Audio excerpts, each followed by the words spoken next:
हमेशा की तरह बबलू और पीलू चिड़िया बगीचे में बैठकर बातें कर रहे थे। पीलू, आखिर कब तक हम लोग इसी तरह बगीचे में मिलते रहेंगे? मुझे तुमसे शादी करनी है। मैं कल तुम्हें अपने घर माँ से मिलवाने ले जाऊंगा।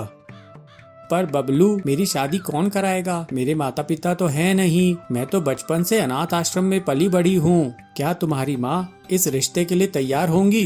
पीलू, तुम इस बात की फिक्र मत करो। मेरी माँ बहुत समझदार हैं। वो मुझे बहुत चाहती हैं। वो जरूर तुम्हें अपनाएंगी। अगले दिन बबलू कबूतर पीलू चिड़िया को अपनी माँ से मिलवाता है। पीलू को देखकर बबलू का भाई उससे पूछता है, भैया, ये चिड़िया कौन है? इन्हें यहाँ क्यों लाए हो? हाँ बेटा, ये चिड़िया कौन है और तू इसे घर में क्यों लाया है?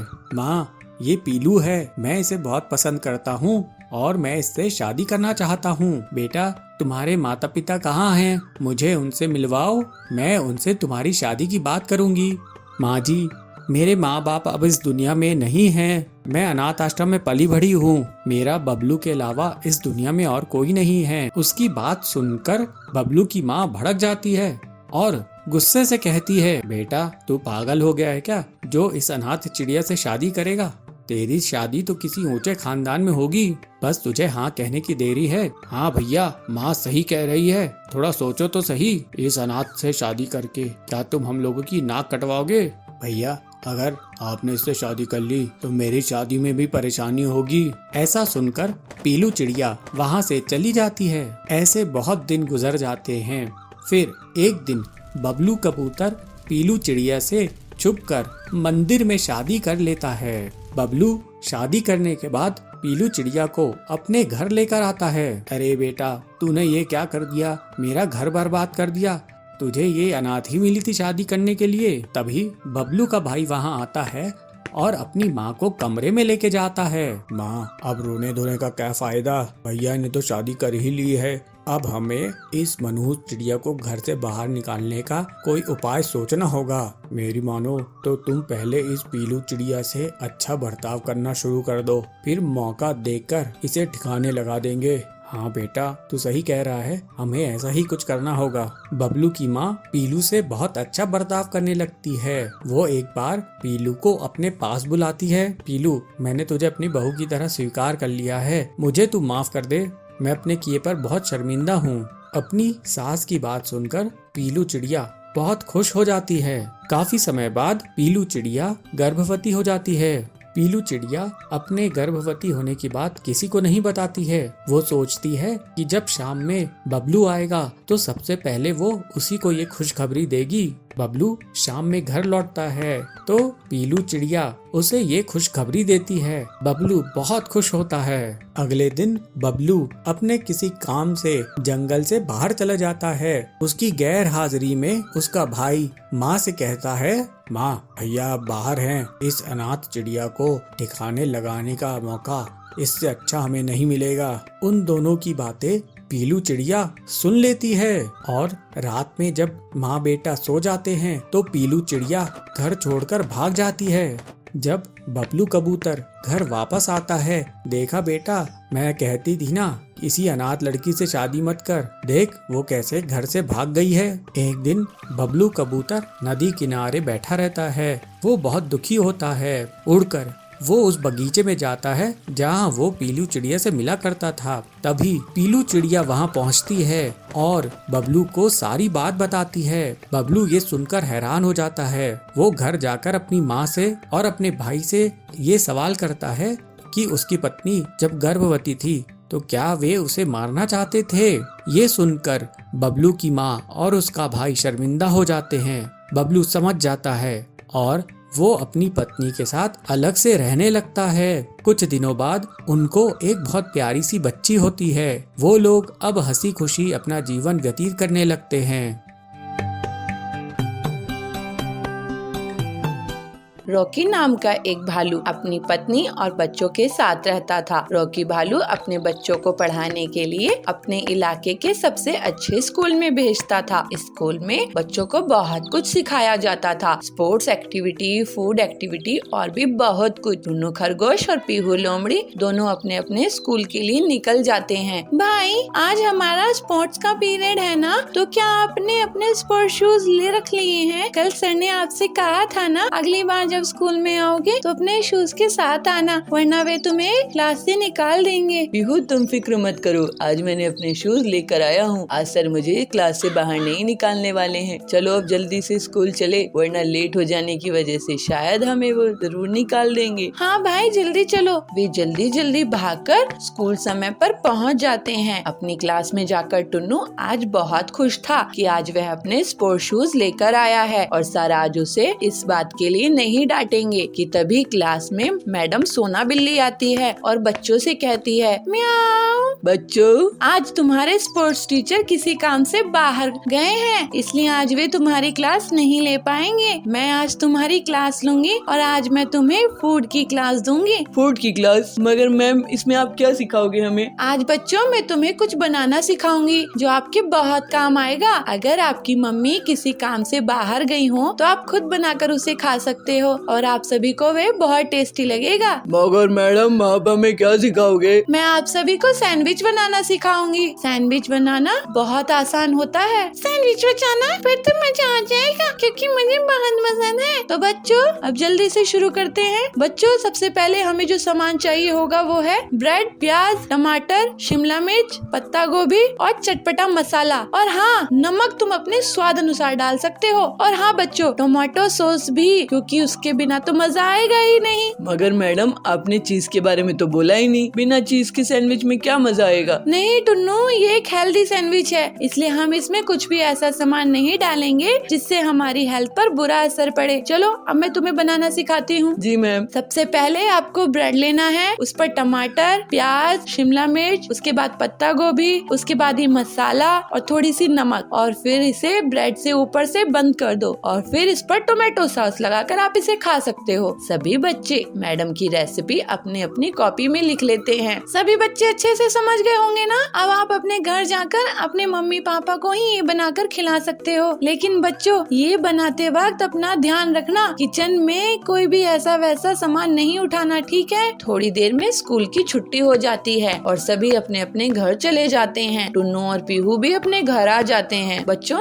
जल्दी से मुंह हाथ धुल लो, मैं तुम्हारे लिए खाना लगा देती हूँ। नहीं मम्मी, आज आप हमारे लिए कुछ नहीं बनाओगे। तभी वहाँ पर उनके पापा रॉकी भालू आ जाते हैं और वे ये सुनकर कहते हैं, क्या हुआ बच्चों? रोज तो तुम घर आते ही खाना मांगते हो, आज तुम्हें कुछ बदले बदले से लग रहे हो। ऐसा कुछ भी नहीं है पापा। टुन्नू और पीहू दोनों मुंह हाथ धोकर किचन में जाते हैं और सैंडविच बनाने लग जाते हैं। दोनों जैसा जैसा मैडम ने बताया था वैसा ही बनाने लग जाते हैं और कुछ देर बाद बाहर आते हैं। पापा, मम्मी, आज हमने आपके लिए कुछ बनाया है। आज मैडम ने हमें स्कूल में ही बनाना सिखाया था। अच्छा, तभी आज तुम बदले बदले लग रहे थे। मम्मी, ये सैंडविच आपके लिए और पापा ये आपके लिए। पीहू अपने मम्मी पापा को सैंडविच दे देती है। दोनों उसे खाते हैं। अरे वाह बच्चों, ये तो बहुत ही अच्छा बनाया है तुमने। आज मुझे तुम पर बहुत गर्व हो रहा है मेरे बच्चों। पापा की ऐसी बातें सुनकर दोनों मुस्कुरा देते हैं। एक गांव के जंगल में पिंटू गेंडा रहता था। उसे अपने नाक की सींग पर बहुत घमंड था। जब भी वो अपनी नाक की सींग देखता उसे बहुत अच्छा लगता था, लेकिन पिंटू को अपनी मोटी खाल पर दुख होता था। वाह, क्या नाक की सींग मेरी! ऐसी बड़ी बड़ी सींग के लिए तो बहुत सारे गेंडे तरसते हैं। मेरी जैसी सींग तो अच्छे अच्छे अमीर गेंडों के पास नहीं होती है, लेकिन मेरी खाल इतनी मोटी क्यों बना दी समझ नहीं आता। काश मेरी खाल पतली होती तो ये सींग और भी खूबसूरत लगती। एक दिन उस गांव के जंगल में शेर घुस आता है और वो वहाँ के जानवरों के ऊपर हमला करके उन्हें नुकसान पहुँचाने लगता है, जिससे सभी जानवर शेरा से बहुत डर जाते हैं। अरे ये शेरा कहाँ से आ गया है? वो तो बहुत ही खूंखार और खतरनाक है। कल मुझ पर हमला करके मुझे घायल कर दिया और मेरा सारा पैसा लूट लिया। ऐसे ताकतवर जानवर से तो मेरा कभी सामना नहीं हुआ। अगर ऐसा वो तुमको हरा सकता है भल्लू भाई, तो मुझ जैसे छोटे जानवरों को तो ये गांव छोड़कर ही जाना पड़ेगा। ये सब पिंटू सुन रहा था। तब छोटू की नजर उस पर पड़ती है। पिंटू भाई, उस मुसीबत से तो तुम ही बचा सकते हो। मैं क्या कर सकता हूँ छोटू, बताओ मुझे। तुम्हारी खाल इतनी मोटी है कि वो तुम पर अगर हमला भी करेगा तो उसके हमले का तुम पर कोई असर ही नहीं पड़ेगा। फिर हम सब उसको मिलकर पकड़ लेंगे। ये तुम क्या कह रहे हो छोटू? तो क्या मेरी मोटी खाल का मजाक उड़ा रहे हो? नहीं पिंटू, छोटू तुम्हारा मजाक नहीं उड़ा रहा है, वो सही कह रहा है। तुम्हारी मदद से हम उस शेरा को पकड़ लेंगे। और फिर सभी जानवरों की बात सुनकर पिंटू उनके साथ शेरा को पकड़ने के लिए तैयार हो जाता है। और फिर पिंटू अकेला गांव के सुनसान इलाके में घूमता रहता है। उसी समय शेरा आ जाता है। वाह, आज तो मोटी खाल वाला आया है, इसको हराने में मजा आएगा। शेरा को देखकर पिंटू डर जाता है। शेरा उसको पकड़ने के लिए भागता है और तुरंत ही झपटा मारता है। शेरा के तेज धार वाले नाखून उसकी मोटी खाल से टकराते हैं, लेकिन नुकसान नहीं पहुंचा पाते हैं। अरे ये क्या? इस पर तो मेरे हमले का कोई असर नहीं हो रहा है। शेरा बहुत गुस्से में आ जाता है, लेकिन वो पिंटू का कुछ बिगाड़ नहीं पाता। तभी पिंटू एक तरफ भागता है और शेरा पर मोटा सा जाल आकर गिरता है और शेरा पकड़ा जाता है। वहाँ के जानवर तुरंत पेड़ों और झाड़ियों के पीछे से आते हैं और शेरा की पिटाई कर देते हैं। शेरा भाग खड़ा होता है। अब मैं इस गांव की तरफ मुंह मोड़ कर भी नहीं देखूंगा। वाह पिंटू भैया, तुम्हारे कारण गांव का भला हो गया। मुझे नहीं पता था कि मैं जिस खाल को देख दुखी होता था वो मुझे इज्जत दिलाएगी। इस तरह से पिंटू गेंडे को ये समझ आ जाता है कि जो चीज काम की नहीं होती है वो सुंदर तो दिख सकती है, लेकिन उस पर घमंड नहीं करना चाहिए। अपनी खूबी किस बात से है ये पहचानना चाहिए।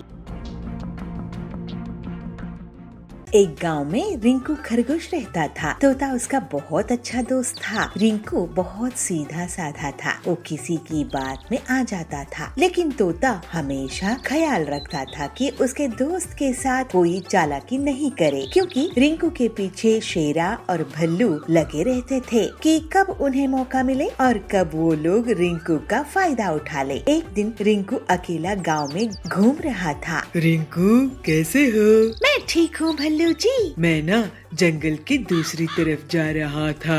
अब तुम दिख गए। अगर तुम मेरे साथ चलोगे तो मैं तुम्हें ताजी ताजी गाजर दूंगा। अरे वाह, ताजी गाजर, वो तो खाने में बहुत मजा आएगा। चलो भल्लू भाई। और इस तरह से भल्लू की चाल में रिंकू फंस गया था। अब हर दिन भल्लू उसे मिलता था और उसको गाजर खिलाता था। एक दिन तोता दोनों को देख लेता है और रिंकू से आकर कहता है, रिंकू, भल्लू बहुत चालाक है, तुम उसकी बातों में मत आना। नहीं तोता, भल्लू विश्वास के लायक है। वो मुझे ताजा गाजर देता है। तुम चिंता मत करो। जैसी तुम्हारी मर्जी, लेकिन सावधान रहना। और ऐसा कहकर तोता वहाँ से चला जाता है और भल्लू वहाँ पर आ जाता है। रिंकू, क्या कर रहे हो? चलो आज तुम्हें मैं एक खेत में लेकर जाता हूँ। वहाँ पर बहुत सारी लाल लाल गाजर उगी है। आज तो तुम्हारी पार्टी हो जाएगी। ये सुनकर रिंकू लालच में आ जाता है और भल्लू के साथ गाजर के खेत में चला जाता है।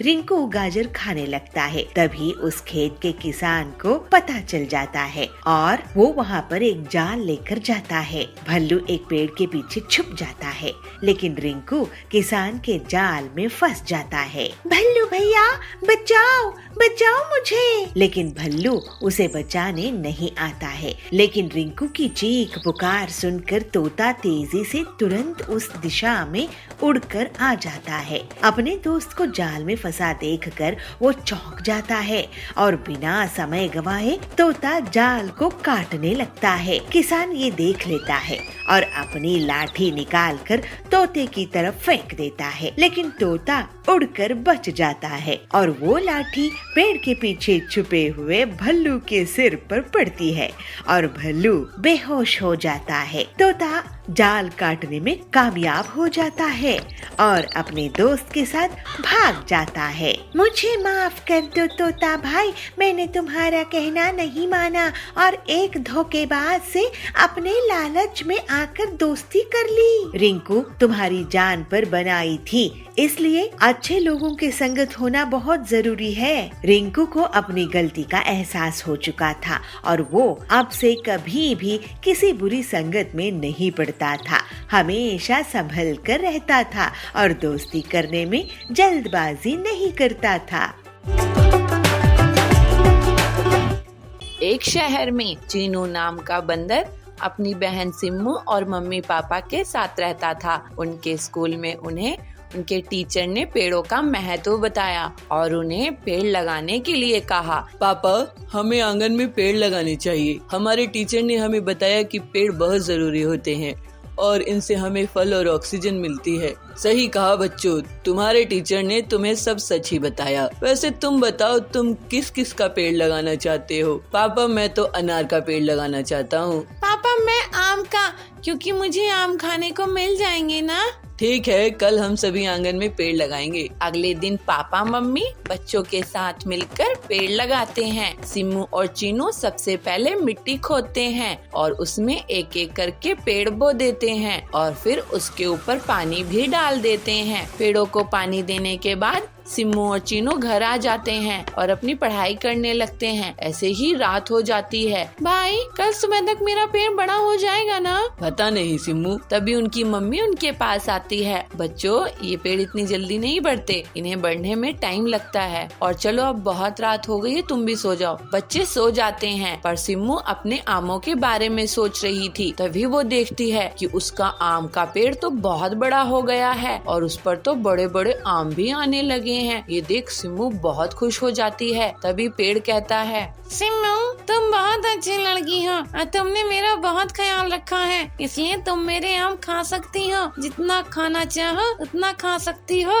सच में? सिम्मू जैसे ही एक आम तोड़ने लगती है तो वो देखती है कि बहुत सारे पक्षी उस पेड़ पर आकर बैठ गए हैं और उस पेड़ के आमों को खाए जा रहे हैं और खाते खाते सारे आम खा जाते हैं। सिम्मा, सारे आम तो ये पक्षी खा गए, मुझे माफ कर दो, मैं तुम्हें अब एक भी आम नहीं दे सकता। लेकिन मैंने तो पेड़ लगाया था ना, तुम्हें जीवन दान दिया था और मुझे ही तुम आम खाने से मना कर रहे हो। ये सही बात नहीं है पेड़। सिम्मू रोने लगती है। तभी उसकी मम्मी उसको नींद से जगाती है। अरे सिम्मू, तुम रो क्यों रही हो? क्या हुआ मेरी बच्ची? मम्मी, मैंने देखा मेरे आम का पेड़ बोल रहा है और मुझसे बात कर रहा है और उस पर आम भी आ गए हैं। लेकिन मम्मी, पक्षी मेरे पेड़ के सारे आम खा गए और मेरे लिए एक आम तक नहीं छोड़ा। ये गलत बात है ना मम्मी? लेकिन बेटी, तुम्हारे पेड़ पर तो कोई आम नहीं आए और ना ही किसी ने तुम्हारे आम खाए हैं। और बेटी, पेड़ कभी बात नहीं करते। चलो आओ, जल्दी से तैयार हो जाओ। सिम्मू खिड़की के बाहर झांकती है तो देखती है कि उसका पेड़ तो छोटा ही है। इसका मतलब उसने जो कुछ भी देखा था वो सब सपना था। लेकिन सिम्मू अपने पेड़ का बहुत ख्याल रखती है और उसके पास बैठकर उससे बातें भी करती है।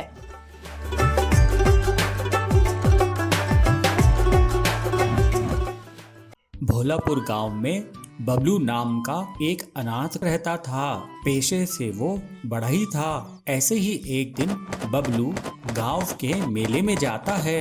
वहाँ उसे पीलू दिखाई देती है। पीलू बहुत सज धज के आई थी। पीलू बबलू को देख के कहती है, ए बबलू, इतना सोच क्या रहा है? ये बता, मैं कैसी लग रही हूँ? पीलू बबलू से बात कर रही होती है। तभी वहाँ पर कड़क सेठ आता है और पीलू चिड़िया से कहता है, अरे तू इस गरीब क्या पूछ रही है? मुझसे पूछ, बिल्कुल हीरोइन लग रही है, हीरोइन। इस गरीब का पीछा छोड़ और मेरे साथ आ। कड़क सेठ गांव का एक अमीर था जिसके बड़े बड़े बाग थे और उन बागों में फल उगाकर वो बहुत पैसे कमाता था। बबलू की हैसियत उसके सामने कुछ नहीं थी।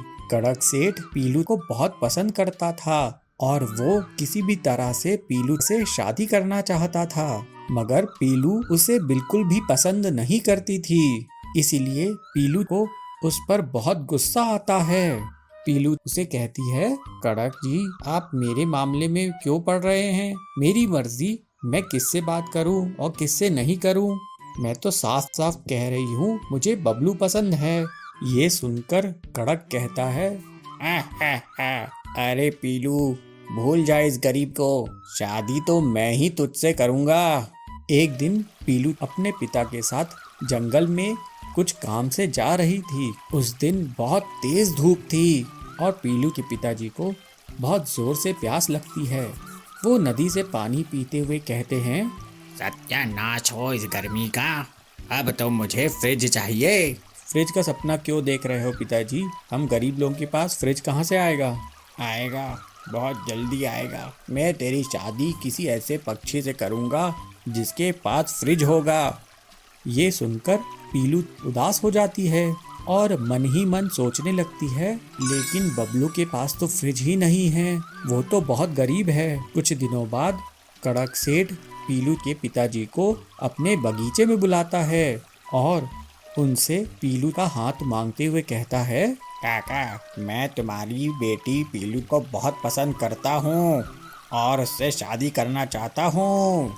ये सुनकर पीलू के पिताजी बहुत खुश होते हैं और उनके दिमाग में फ्रिज घूमने लगता है। वो खुश होके कहते हैं, कड़क जी आपके यहाँ फ्रिज है क्या? अरे फ्रिज एक नहीं दो हैं, तो अब तो बात बन गई। बस आप पीलू को शादी के लिए मना लो। पीलू को जब इस बात का पता चलता है तो वो बबलू के पास जाती है और उससे सारी बात बताती है। उसकी बात सुनकर बबलू कहता है, अरे पीलू मैं फ्रिज कहाँ से लेके आऊँगा, मेरे पास तो इतने पैसे नहीं हैं। पीलू कहती है, देखो बबलू मैं शादी करूंगी तो तुमसे ही करूंगी, नहीं तो नहीं करूंगी। तुम पिताजी को मनाओ या फिर फ्रिज खरीदो, जो भी हो वो करो। पीलू की बात सुनकर बबलू सोच में पड़ जाता है और अगले दिन वो हरिया मिस्त्री के पास जाता है जो फ्रिज रिपेयर करता है।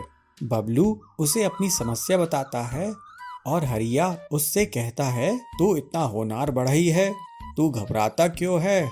तू लकड़ी का फ्रिज बना, उसके लिए मुझसे जो भी मशीन लगेगी वो मैं तुझे दूंगा। उसकी बात सुनकर बबलू कहता है, क्या ऐसा हो सकता है? बबलू घर जाकर दिन रात मेहनत करता है और लकड़ी का फ्रिज बनाने में जुट जाता है। वो लकड़ी का फ्रेम बनाकर बांस का कवर चढ़ा देता है, फिर हरिया मैकेनिक से कंप्रेसर लेके आता है और फ्रिज में कंप्रेसर लगा देता है। इसके साथ ही वो ऐसा कांच इस्तेमाल करता है जिससे सूरज की रोशनी से फ्रिज चलने लगता है और इस तरह से बबलू लकड़ी का फ्रिज बनाने में कामयाब हो जाता है। अरे वाह, ये तो बढ़िया फ्रिज बन गया, ये तो पानी को तुरंत ठंडा कर देता है। पूरे गांव में बबलू का लकड़ी का फ्रिज प्रसिद्ध हो जाता है और दूर दूर से पक्षी उसका लकड़ी का फ्रिज देखने के लिए आने लगते हैं। वाह वाह, ये तो बहुत ज्यादा ठंडक पैदा करता है, हमने तो ऐसा फ्रिज कभी नहीं देखा। इसके सामने तो बड़ी बड़ी कंपनियों के फ्रिज फेल हो गए। बबलू तुमने तो भाई कमाल ही कर दिया, ऊपर से बिजली का खर्चा भी नहीं है, ये तो गरीबों का शानदार फ्रिज बन गया है। इसके बाद बबलू पीलू चिड़िया के पिताजी को वो फ्रिज दिखाता है, जिसको देखकर वो गदगद हो जाते हैं और वो पीलू से कहते हैं, 100 बात की एक बात बेटी, अब तुम्हारी शादी होगी तो इस बबलू से ही होगी। पीलू उनसे कहती है, और उस कड़क सेठ का क्या होगा बापू? अरे वो सेठ जी जाने, उससे मुझे कोई मतलब नहीं है। थोड़े दिनों बाद पीलू और बबलू कबूतर की शादी हो जाती है और वो दोनों बहुत खुश रहते हैं। वहीं कड़क सेठ जब देखता है कि पीलू खुशी से रह रही है और बबलू लकड़ी की फ्रिज की फैक्ट्री खोल लेता है, उसके पास कड़क सेठ से ज्यादा दौलत आ जाती है। इस तरह से पीलू चिड़िया और बबलू हंसी खुशी रहते हैं। बंसीपुर गांव में बबलू अपनी पत्नी पीलू के साथ रहता था। बबलू बहुत ही मेहनती था। वो साल भर मेहनत करके किसानी करता था। अपनी फसल बेचकर अपना घर चलाता था। पीलू, इस बार मैंने आलू की फसल बोई है और खाद और सिंचाई का भी खास ख्याल रखा है। तुम देखना, इस बार बहुत बढ़िया फसल होगी। भगवान करे ऐसा ही हो, नहीं तो अगर पिछले बार की तरह हमारी फसल बर्बाद हो गई तो हम जीने लायक नहीं बनेंगे। हमारे ऊपर वैसे ही बहुत उधार है। पीलू के घर के पास ही सुंदरी रहती थी। वो पीलू की गरीबी का मजा लेती थी। पीलू बहन, बबलू भाई, ये मैं क्या सुन रही हूँ? आप लोगों के ऊपर इतना उधार है। ऐसा करो पीलू बहन, मेरे घर आज कुछ मेहमान आने वाले हैं। तुम शाम में आके खाना बना देना। इसी बहाने तुम्हें थोड़ा सा पैसा भी दे दूंगी और तुम्हें भी पैसे देखने को मिलेगा, है ना? पीलू को सुंदरी की बातें बहुत खराब लगती है। वो हर बार उनकी गरीबी का मजाक उड़ा के चली जाती थी। ऐसे ही एक दिन बबलू अपने खेत जाता है। वो देखता है कि उसकी आलू की फसल बहुत बड़ी हो गई है, लेकिन जब वो एक पौधे को निकाल कर देखता है तो पता है कि उसमें आलू नहीं उगा है। इसी तरह वो सारे पौधे देखता है, लेकिन किसी में भी आलू नहीं उगे। बबलू उदास होकर अपने खेत में बैठ जाता है। मेरे खेत में आलू क्यों नहीं उगे? ऐसे तो मैं बर्बाद हो जाऊंगा। मेरे खेत में आखिर फसल क्यों नहीं होती है? ऐसे ही सोचते बबलू रोने लगता है। जैसे ही उसके आंसू मिट्टी में गिर जाते हैं तो अचानक से खेत में सोने के आलू उग जाते हैं। अरे भगवान, तेरे बहुत बहुत शुक्रिया। मेरे खेत में तो सोने के आलू उगाए हैं। अब मेरी गरीबी दूर हो जाएगी। फिर बबलू एक बोरी में सोने के आलू भर लेता है और घर लेकर जाता है। बबलू एक सोने का आलू बेचकर घर का राशन ले आता है और पूरा कर्ज भी चुका देता है। लेकिन वो सोने के आलू वाली बात पीलू को नहीं बताता है। एक दिन सुंदरी उसके घर आती है। क्या हुआ, इस बार तुम लोग आलू की फसल नहीं बेच रहे हो क्या? इस बार भी तुम्हारी फसल बर्बाद हो गई है? ऐसा है तो तुम लोग तो सड़क पर आ जाओगे। नहीं, इस बार फसल बहुत अच्छी हुई है। नहीं नहीं पीलू, बबलू इस बार फसल बिकाने के लिए बाजार गया ही नहीं। अब तुम ही सोचो कि तुम्हारा आगे क्या होगा। बबलू जब घर लौटता है तो पीलू उससे पूछती है, पड़ोसन कह रही थी कि आप इस बार शहर के जंगल में आलू बेचने के लिए नहीं गए थे। अगर हमारी आलू की फसल हुई ही नहीं है तो अपने घर का राशन कहाँ से लेकर आए हो? इसके बाद बबलू पीलू को सोने के आलू से भरी हुई एक बोरी दिखाता है। खिड़की में से सुंदरी भी उस सोने के आलू की बोरी को देख लेती है। अरे, इनके पास तो बोरी भरकर सोना है, ये तो मेरे पास होना चाहिए। ऐसा सोचकर वो उनके घर जाती है। तुम दोनों गरीबों को खाना नसीब हो रहा होगा। ऐसा करो, तुम मेरे घर खाना खाने आ जाओ। सुंदरी को पीलू और बबलू मना नहीं कर पाते हैं और उसके घर चले जाते हैं। वहाँ सुंदरी उन्हें बहुत बड़ी थाली परोसकर लेकर आती है और उन्हें खाने के लिए देती है। जब दोनों पति पत्नी खा रहे होते हैं, वो चुपचाप उनके घर चली जाती है और सोने के आलू चुराने की कोशिश करती है। लेकिन जैसे ही वो आलू उठाती है, एक आलू पत्थर में बदल जाता है और उसके पैर पर गिर जाता है। उसके चीखने की आवाज सुनकर पीलू और बबलू वहाँ जाते हैं। सुंदरी वहाँ से भाग जाती है। तभी तो मैं सोचूं कि हमेशा हमारी गरीबी का मजाक उड़ाने वाली हमें आज दावत क्यों दे रही है? हमारे पीछे से हमारी सोने की आलू चुराना चाहती थी। ये सुंदरी बहुत लालची है। इसके पास सब कुछ है, लेकिन ये लालच करना नहीं छोड़ती है। इसी वजह से ये आलू पत्थर में बदल गया था। हाँ बबलू जी, आप सही कह रहे हो, लेकिन ये आलू जब तक हमारे घर में रहेंगे, ये हमारे लिए मुसीबत के बीज बन जाएंगे। चलिए इन्हें खेत में गाड़ कर छुपा देते हैं। फिर दोनों पति पत्नी खेत में सोने के आलू छुपा देते हैं। बंटी बहुत मेहनती और ईमानदार था, इसी वजह से उसकी शुद्ध भावनाओं में निकले आंसू से सोने के आलू खेत में उग आए थे। वहीं दूसरी तरफ सुंदरी का मन काला था, इसी वजह से उसके छूते ही सोने के आलू पत्थर में बदल गए। अब बबलू और पीलू की गरीबी दूर हो गई थी और वो दोनों खुशी खुशी रहने लगे। एक गांव में पिंकी नाम की बंदरिया अपनी मम्मी चंपा लोमड़ी और पापा चिंकू हाथी के साथ रहती थी। पिंकी की मम्मी चंपा बहुत ही सुंदर थी, साथ ही वो बहुत अच्छा मेकअप करना भी जानती थी, इसलिए सभी उसकी बहुत तारीफ करते थे। पिंकी भी जब जब मम्मी को मेकअप करते देखती तो उसका भी मन मेकअप करने का करता। एक दिन जब वो बाजार जा रही थी तो उसकी मम्मी अपना मेकअप करने लगी। तब पिंकी ने अपनी मम्मी से कहा, मम्मी मुझे भी मेकअप करना है और आपके जितना सुंदर बनना है। नहीं, बिल्कुल नहीं, तुम अभी बहुत छोटी हो और छोटे बच्चों को मेकअप नहीं करना चाहिए। ये तो हम जैसे बड़े लोगों के लिए है, इसलिए कभी भी इसको यूज नहीं करना। जब बड़ी हो जाओगी तब मेकअप लगाना। पिंकी मम्मी की बात मान जाती है और उनके साथ बाजार जाती है। बाजार में पिंकी को उसके स्कूल में पढ़ने वाली एक दोस्त मिल जाती है जिसका नाम चुनमुन खरगोशनी था। चुनमुन भी अपनी मम्मी के साथ बाजार आई हुई थी। अरे पिंकी मम्मी, आप हैं? आप तो मेकअप में बहुत सुंदर लग रही हैं। ऐसा लग रहा है जैसे कोई मैडम चली आ रही हो।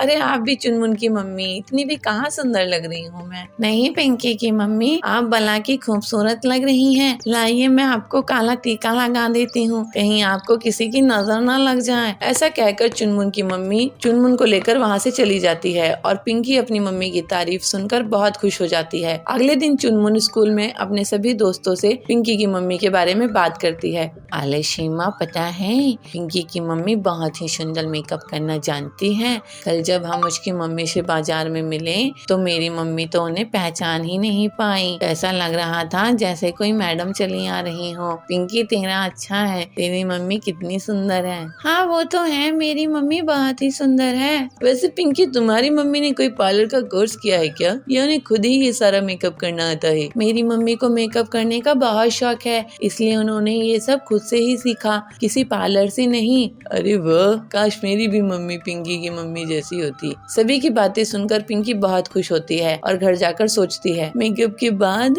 हम बहुत सुंदर हो जाते हैं ना, जैसे मम्मी हो जाती है और सभी मम्मी की कितनी तारीफ करते हैं। क्यों ना मैं भी एक बार मेकअप करके देखूं, मैं भी फिर मम्मी जितनी सुंदर हो जाऊंगी। ऐसा सोचकर पिंकी अपने कमरे से बाहर आती है और देखती है कि उसकी मम्मी रसोई में खाना बना रही है। तो वो चुपके से मम्मी के कमरे में चली जाती है और मम्मी की ड्रेसिंग टेबल के सामने बैठकर मम्मी का मेकअप इस्तेमाल करने लगती है। एक एक करके वो cream, foundation, blusher, highlighter, face powder सब लगा लेती है और फिर बारी आती है आईलाइनर की। मम्मी आईलाइनर को अपनी आंखों पर लगाती है जिससे उनकी आंखें और सुंदर हो जाती हैं। मैं भी इसे लगा लेती हूँ, मेरी आंखें भी बहुत सुंदर हो जाएंगी। पिंकी ऐसा सोचकर जैसे ही आईलाइनर आंखों पर लगाती है वैसे ही आईलाइनर उसकी आंखों में चला जाता है और वो अपनी आंखें मसलने लगती है और उसकी आंखों में मिर्ची लगने लगती है।